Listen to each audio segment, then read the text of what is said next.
YouTube ரூட்டஸ் reads நடத்தும் யார் இந்த மணியம்மையார் அன்னை மணியம்மையார் குறித்த கலந்துரையாடல். சிறப்பு விருந்தினர்கள் தோழர் விடுதலை ராசேந்திரன், தோழர் இந்திரகுமார் தேரடி, தோழர் ரவுத்ரா, நோக்க உரை தோழர் மைனர், ஒருங்கிணைப்பு தோழர் ஹரிணி ராஜா. நாள் 22/3/2026 வருகின்ற ஞாயிற்றுக்கிழமை மாலை 4:30 மணிக்கு. இடம் திவிக தலைமை அலுவலகம், மயிலாப்பூர். அனைவரும் வருக, அனுமதி இலவசம். இதுல வேற இப்பதான் ஒரு அம்மா அந்த பெண் சீமான் அவங்க இப்ப அதிமுக சேர்ந்தாங்க. அவங்கள மாதிரி இப்ப கிருத்திகான்னு ஒருத்தவங்க பேசிருக்காங்க. பெரியார் சிலையை உடைப்பேன்னு பேசுங்க, நல்லதுதான். பெரியாரை பத்தி நாங்கள் இன்னும் விரிவாக எடுத்துக்கொண்டு செல்வதற்கான ஒரு உந்து சக்தியாக இருக்கும். தீய சக்தி, தூய சக்தி, தீய சக்தி, தூய சக்தி. நீ என்னப்பா பண்ண போற? திமுக ஒரு தீய சக்தி. அதை தவிர நான் எதுவுமே பேச மாட்டேன். நான் நேர்மையாக இருப்பேன்.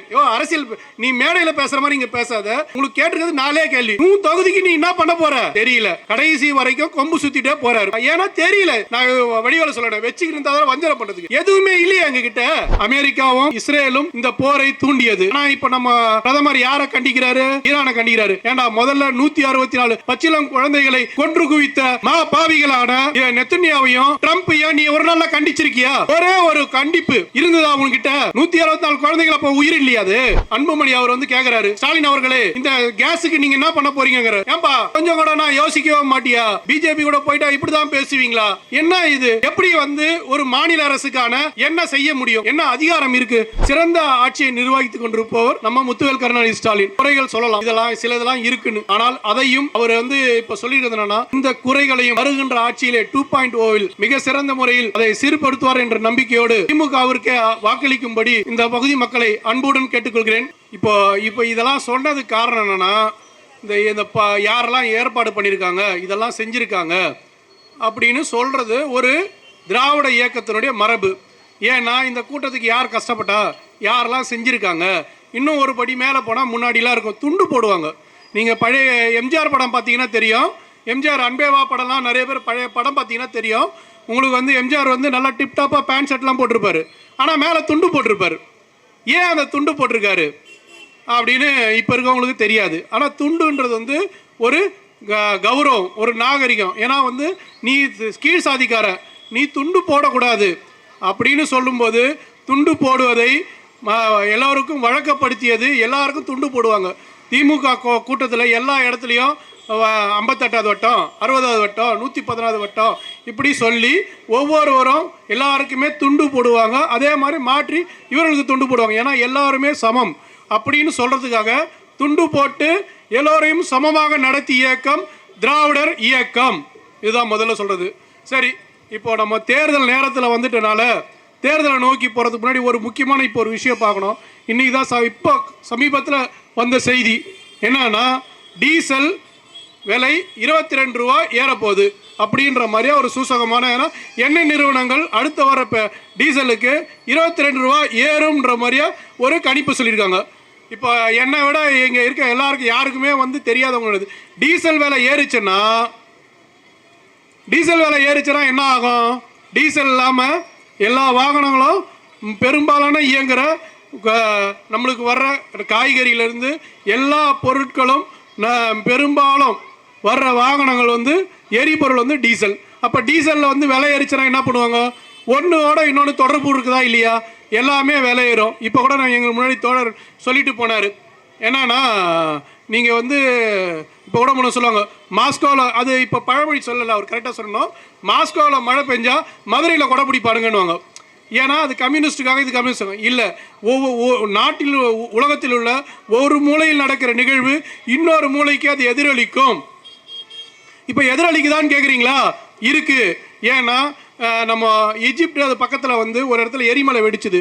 எரிமலை வெடித்தோன்னா அதனுடைய குழம்புகள், அதாவது அதனுடைய லாவா, அதை இது ராஜஸ்தான் இது வரைக்கும் வந்ததுன்றாங்க. அப்போ ஒரு நாட்டில் ஒரு உலகத்தில் ஒரு பகுதியில் நடக்கிறது இன்னொரு பகுதியில் எதிரொலிக்கும். சரிங்களா? இப்போ இந்த இடத்துல நம்ம இந்திய அரசினுடைய வெளியுறவு கொள்கையினுடைய தோல்வி. அதனால தான் இப்போ கூட கடைசியாக அந்த ஈரானுடைய தலைவர் அவர் பேசுகிறார். என்ன பேசுகிறாருன்னா, நாங்கள் இந்திய அரசாங்கத்துக்காக நாங்கள் பெட்ரோல் ஏதோ நம்மளாலும் ஒரு புதுசாக கதை சொன்னோம். ஏன்னா சீமானுடைய வாரிசுகளில் அவங்க என்ன சொன்னாங்கன்னா, அந்த பெர்மோஸ் அந்த வளைகுடா வரும்போது வண்டி ஆஃப் பண்ணிட்டாங்களாம். வண்டி ஓடினா தானே அவங்களுக்கு சத்தம் கேட்கும், எல்லாமே கேட்கும். ஆஃப் பண்ணிட்ட உடனே அப்படியே நைஸாக அப்படியே உள்ளே வந்துட்டாங்களாம்.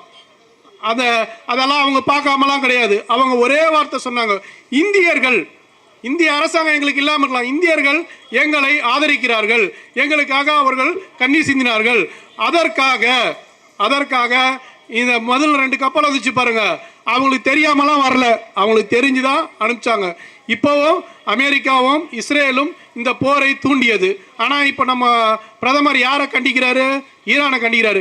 ஏண்டா முதல்ல 164 பச்சிளம் குழந்தைகளை கொன்று குவித்த பாவிகளான நெத்தன்யாவையும் ட்ரம்ப்பையும் நீ ஒரு நாளில் கண்டிச்சிருக்கியா?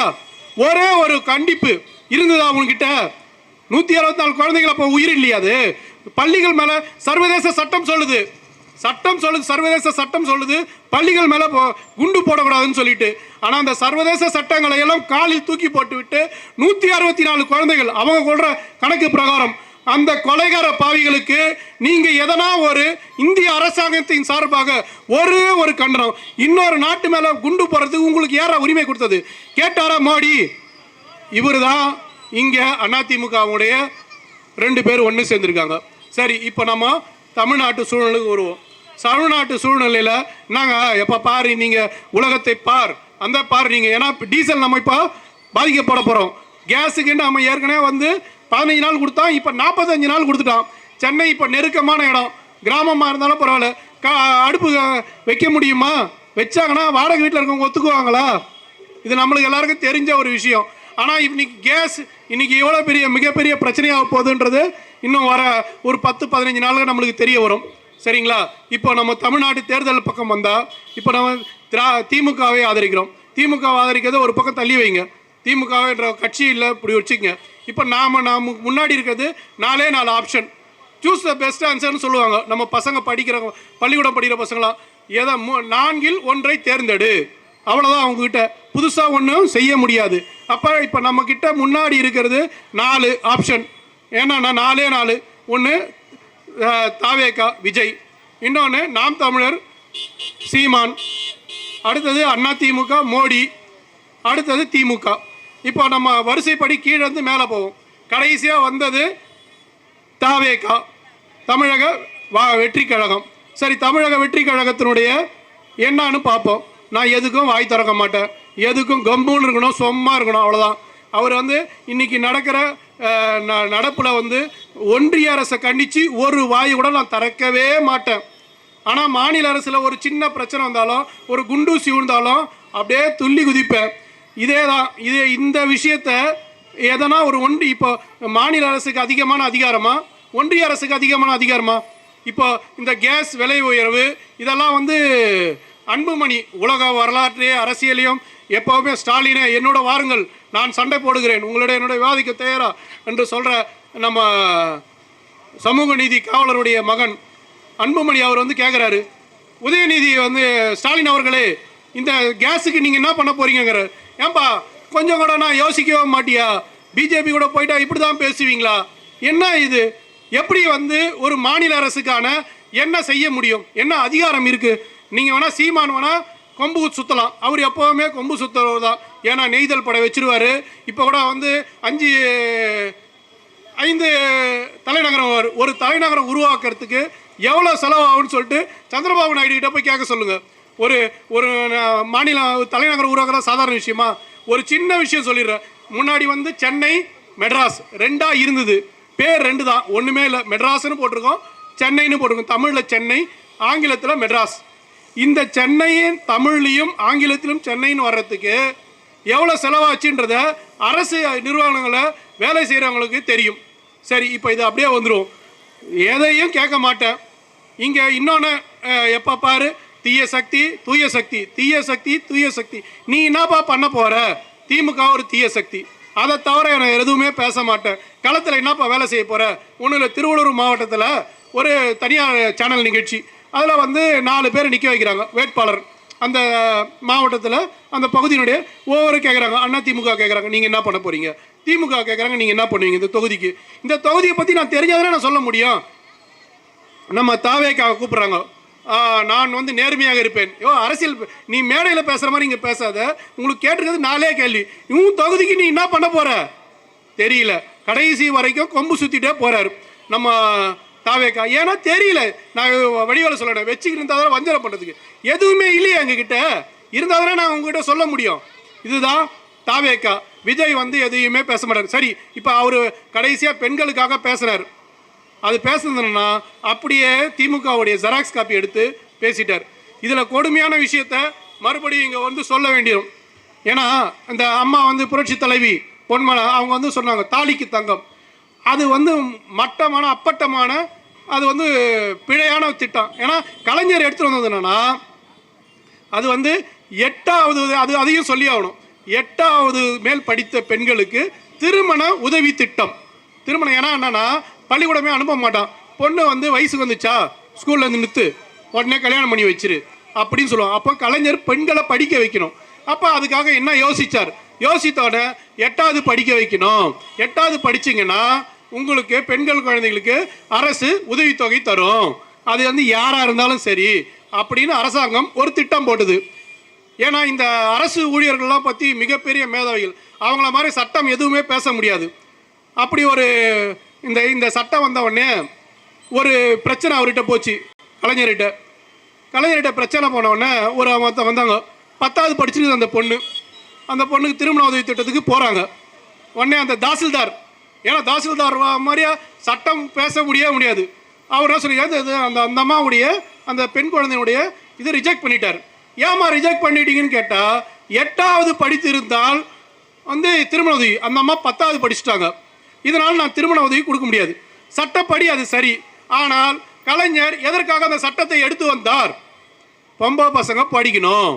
அப்புறம் வந்து தலையில் அடிச்சுக்கிட்டு இந்த மாதிரி அரசு ஊழியர்களை வைத்துக்கொண்டு தான் நான் இந்த அரசாங்கத்தை நடத்துகிறேன். உடனே சட்டத்தை கொஞ்சம் திருத்துறார். 8வதும் அதற்கு மேலும் படித்திருக்க பெண்களுக்கு திருமண உதவி திட்டம். எதுக்கு அந்த திருமண உதவி திட்டம் கொடுத்தாருன்னா அட்லீஸ்ட் இந்த கொடுக்குற திருமண உதவி திட்டத்துக்காகவாது பள்ளிக்கூடம் அனுப்புவாங்க. அதுதான் கலைஞர் எடுத்துட்டு வந்தது முதல் அடி. அதுக்காக தான் அதுக்கப்புறம் எடுத்துட்டு வந்ததா 98 என்ன பண்ணாரு? பெண்களுக்கு சம உரிமை, சொத்துல உரிமை கிடையாது. 1928 செங்கல்பட்டு மாநாட்டில் பெரியார் போறார், பெண்களுக்கு சொத்தில் சம உரிமை வேண்டும், சொத்தில் சம உரிமை வேண்டும். அதை 98 வந்து நிறைவேற்றி காட்டினவர் கலைஞர். இப்போ இந்த இடத்துக்கே வந்துருவோம். நம்ம இந்த பகுதி கேபி பார்க்கு, இந்த புளியாந்தோப்பு, இதெல்லாம் புளியாந்தோப்பு இங்கே இருக்க பழைய மக்களுக்கு தெரியும். இங்கெல்லாம் ஓலை குடிசைகளாக இருக்கும். ஓலை குடிசையில் வந்து இப்போ வெயில் கோடை காலம் வந்துடுது. கோடை காலம் வந்துட்டாலே சாதாரணமாக வந்து நெருப்பு பற்றிக்கும், அங்கங்கே எரிஞ்சிடும். அப்படி எரிஞ்சு அந்த வீடுகள்லாம் சேதமடையும் போது அந்த மக்களுக்காக சிந்தித்தவர் தான் டாக்டர் கலைஞர். அப்போ அவர் சிந்திச்சு அவர் யோசித்து தான் முதல்ல இந்த எரியா வீடுகள், அதாவது ஓடு வீடு கட்டி கொடுத்தாரு. இப்போ கூட அங்கே போய் பார்த்தீங்கன்னா கலைஞருக்கு ஆரம்பித்து வைத்த திட்டத்தினுடைய வடுக்கள் அங்கே இருக்கும், போய் பாருங்க. அதுக்கப்புறம் தான் குடிசை மாற்று வாரியம். குடிசை மாற்று வாரியத்தினால இந்த இடம் தான் துவக்க புள்ளி. இது போன்ற கலைஞர் செய்த திட்டங்களுடைய அவர் ஆரம்பித்து வச்ச புள்ளியில் இன்னைக்கு அவர் மகன் திரு மு.க. ஸ்டாலின் அவர்கள், எப்பா நீங்கள் பள்ளிக்கூடத்துக்கு போங்க, பெண்களுக்கு 1000 ரூபா, பசங்க படிக்கிறீங்களா, இந்தாங்க 1000 ரூபா பிடிங்க, நீங்கள் எப்படினாலும் படிக்க, என்ன வெளியே சுற்றுலா போகிறீங்களா போங்க,